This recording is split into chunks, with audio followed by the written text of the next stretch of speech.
A Hat in Time is an adorable new indie 3D platformer that'll give you vibes of the N64 era of platformers like Super Mario 64 and Banjo-Kazooie. It's a heartwarming game filled with lovable characters and personalities that's sadly a bit hindered by some bugs. Luckily, those bugs didn't keep me from enjoying the game.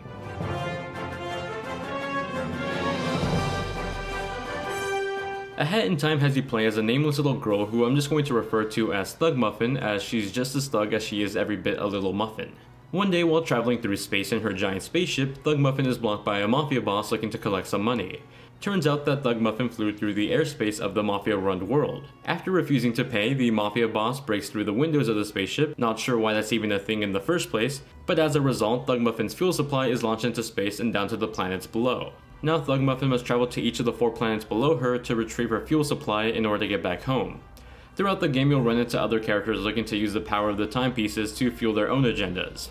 The 10 to 15 hour story, varying on whether you want to complete the entire game at 100% and your skill level, will take you across 4 worlds to collect 40 timepieces needed to power your ship. It's a very minimal story that's meant to just give a bit of context to the actual platforming gameplay. The standout parts of the story are the cast of characters though. While the story isn't going to win any awards, the characters are cheerful, admirable, and as the developers describe them, cute as heck.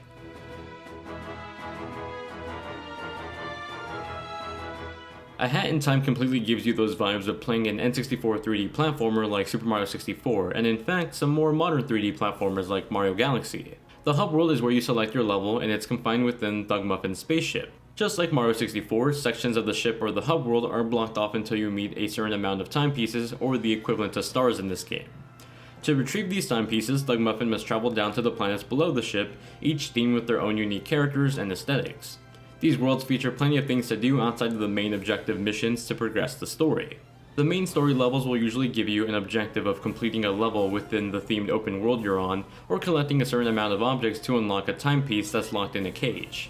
These levels are broken down into acts, and as you complete an act, you'll see the finale level start to fill up until it's unlocked. On top of these story levels, you'll come across boss fights that are some of the more memorable bosses I fought in a platformer this year, definitely outshining some moments in Yooka-Laylee for me at least. The bosses are an odd bunch for sure, like an outhouse that's throwing objects at you while also trying to body slam you. Despite their odd quirkiness, the bosses are pretty tough at times, giving you those moments of just barely winning a victory. Now I mentioned before that there's a handful of things for you to do in these open worlds outside of the main story levels. You can collect gems that act like a currency in this game.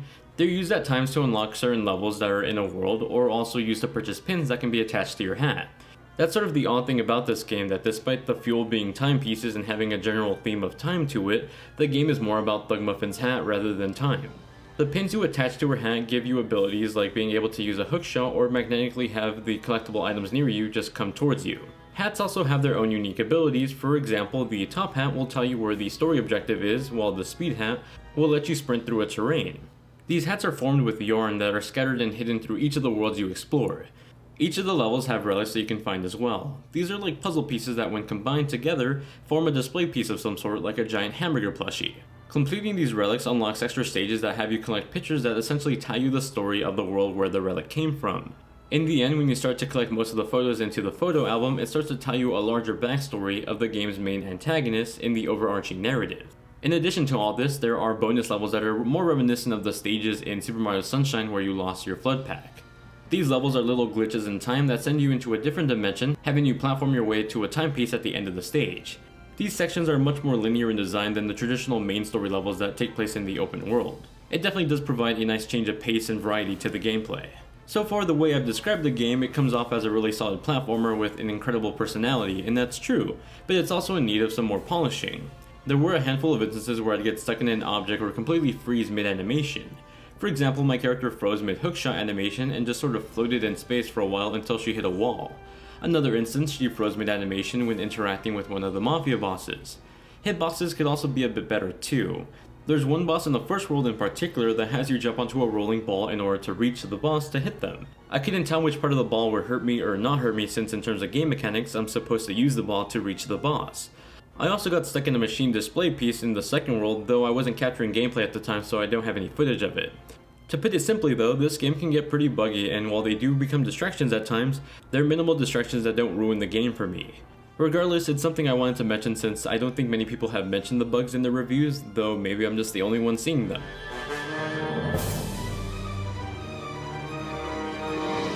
A Hat in Time is extremely charming, characters are cute and filled with personality. I love that you can make Thugmuffin change her expression with the press of a D-pad to make her blow you a kiss or scold whatever's in front of her. The open sandbox worlds each feature their own unique terrains different from the last one with their own unique little theme and aesthetic.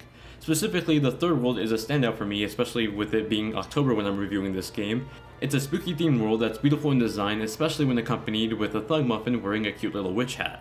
There's actually one level in this exact world that's a game of hide and seek as you try to explore a mansion looking for a key while avoiding the owner. It's incredibly thrilling and terrifying to play and see. I can go on and on about how each of the worlds have their own unique little standout moment, but to be frank, it's just a beautiful looking game with a ton of personality.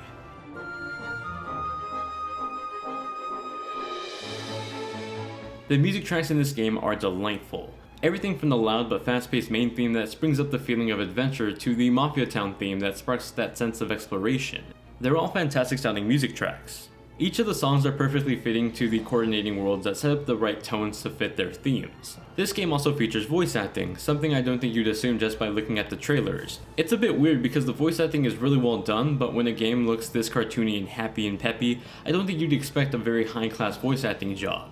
Once you get past that little jarring bit of detail, I think you'd come to like it, especially the little moments where Thugmuffin collects an object and exclaims a little, "Just borrowing this." It's incredibly adorable.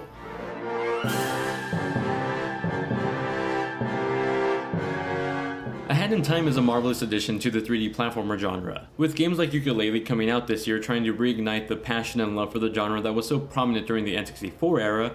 I think A Hat in Time is the closest thing to doing so far this year at least. It's not perfect by any means, as there's a handful of bugs I experienced in my time playing through the game.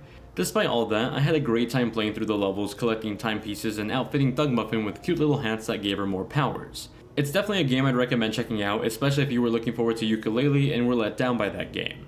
A Hat in Time is currently out on PC and Mac for $30 and will be coming out to PS4 and Xbox One later this year. That does it for my review of A Hat in Time for PC, PS4, and Xbox One. If you have any questions I may have missed in the review, feel free to ask me in the comment section down below. If you enjoyed this type of content, then please consider dropping a like and subscribing. It'll inform you whenever I release another review just like this. And I do try to cover games on PS4, Xbox One, Nintendo Switch, and PC. As always, thank you all very much for watching. Hope you guys have a great day, and keep on gaming.